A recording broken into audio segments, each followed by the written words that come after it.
on perd naturellement jusqu'à 50 à 100 cheveux par jour.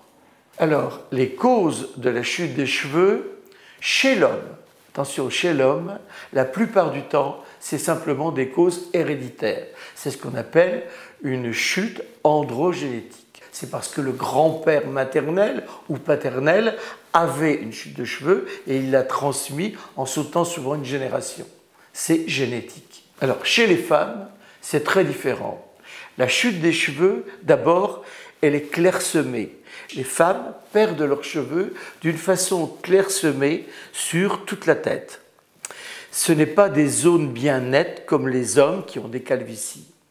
C'est dû la plupart du temps à des problèmes nerveux, des problèmes de stress, souvent des problèmes de dépression.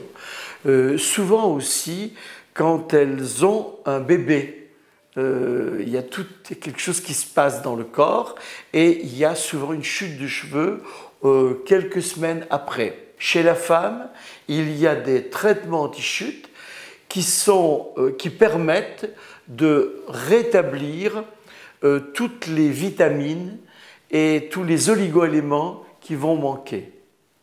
On appelle ça des chutes de cheveux carentielles. En général, il y a un enzyme qu'on appelle la 5-alpha-réductase et qui est à la base de toutes les chutes de cheveux. Il faut donc réguler cet enzyme.